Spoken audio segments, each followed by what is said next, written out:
This is Bob Young again, and we continue our good news of 1939 with more glorious music from the stirring MGM musical drama, The Great Waltz, featuring the golden voice of Miss Miliza Korjus. Now, Maxwell House brings you the MGM Theater of the Air, where Metro-Goldwyn-Mayer's famous producer-director, Mr. Edgar Selwyn, presents Clark Gable, Lionel Barrymore, and Rita Johnson in the drama, A Free Soul. Music, please, Meredith. And here are Miss Johnson, Mr. Gable, and Mr. Barrymore.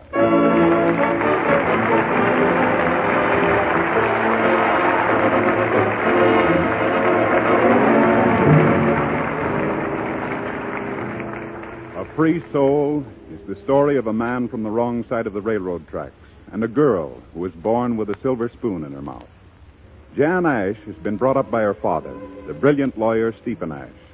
He's taught her to live by his own code, which is to consider himself a free soul, not bound by ordinary morals or conventions.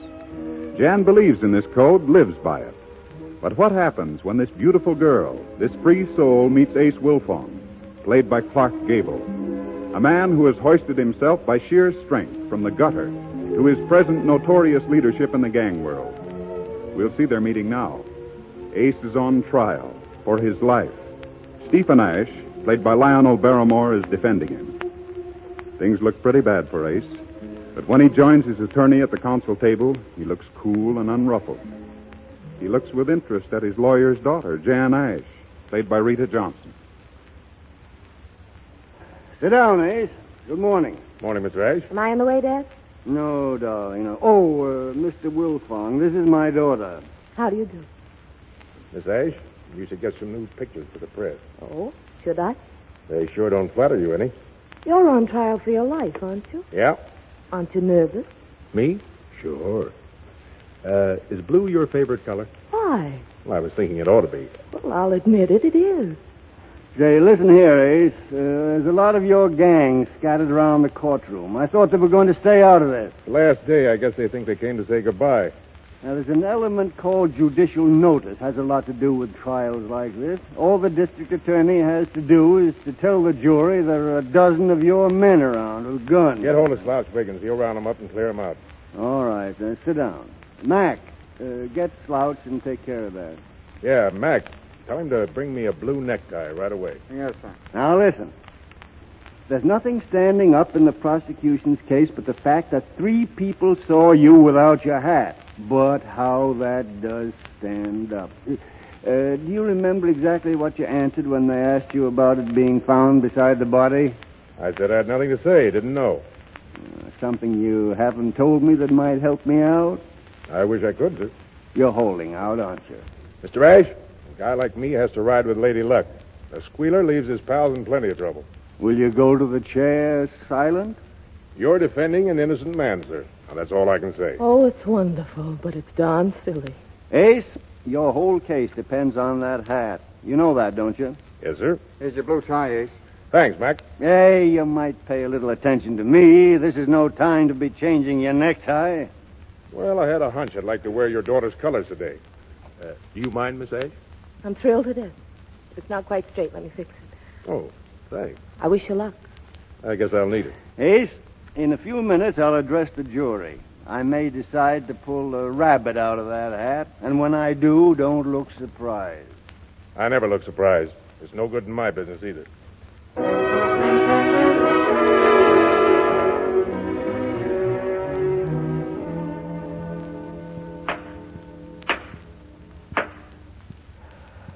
Gentlemen of the jury, I'm not here to frustrate justice, but to help you see that justice is done.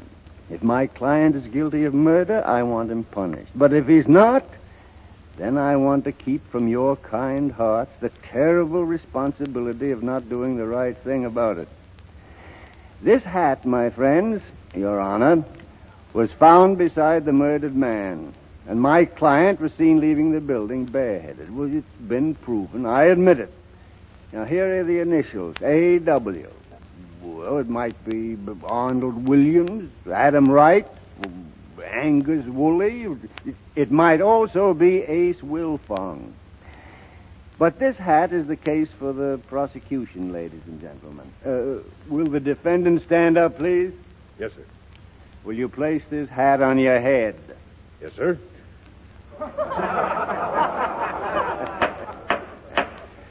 It's needless to call to your attention, but the hat is at least 3 sizes too small. The defense read.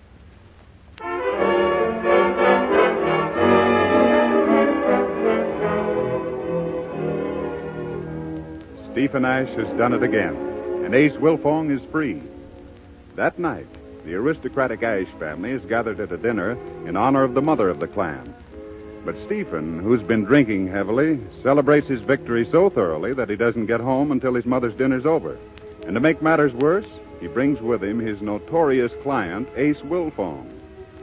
The Blue Blood Ash family is shocked. All but Jan, who resents the family's attitude, finally leaves the house with Ace in his car. An hour later, they stop at a roadside restaurant.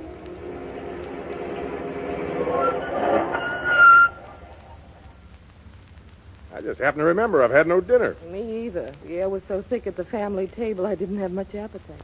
You know, they have great hamburgers here with onions. Fine. Make it 2. 2 hamburgers. Plenty of onions. I must say, the ride shook me a little. Yeah, I should think it might have. Why'd you keep hollering for speed? Haven't the least idea. Maybe you figured I couldn't talk much at 100 miles an hour, huh? Didn't you want to demolish my family an hour ago? It was a little below the belt. And weren't you frightened stiff going into that courtroom this morning? When I met you, I knew my luck was in. You're the only really exciting man I've ever met.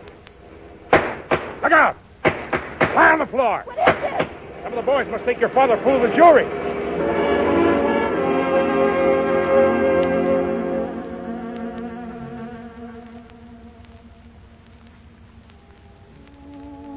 This is my personal relaxing room. Like it? Very nice.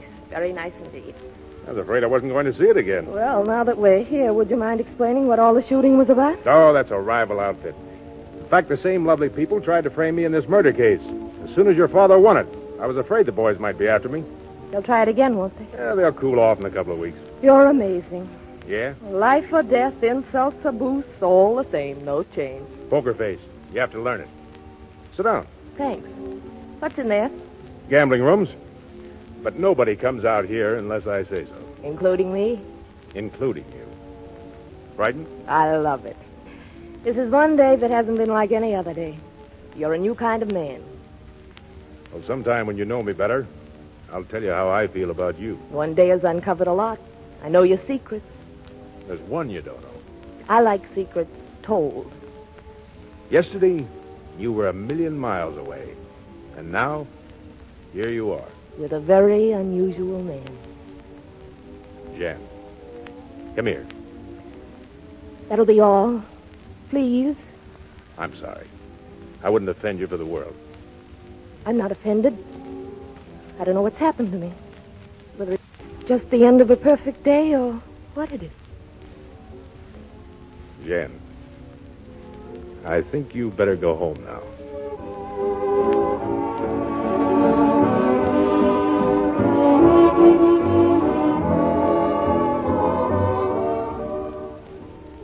In the next 6 months, Ace Wilfong and Jan Ash meet often.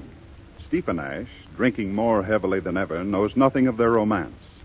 But one day, Ash gets a call from Wilfong, who asks him to stop in at the gambling rooms in the evening. Ash arrives, slightly intoxicated. Well, Ace, here's to the happiest spot I've struck in a dog's age. Glad you like it, Mr. Ash. Are they treating you all right? Never better. Fine. Say, why didn't you tell me about this place, huh? Nice to have you here.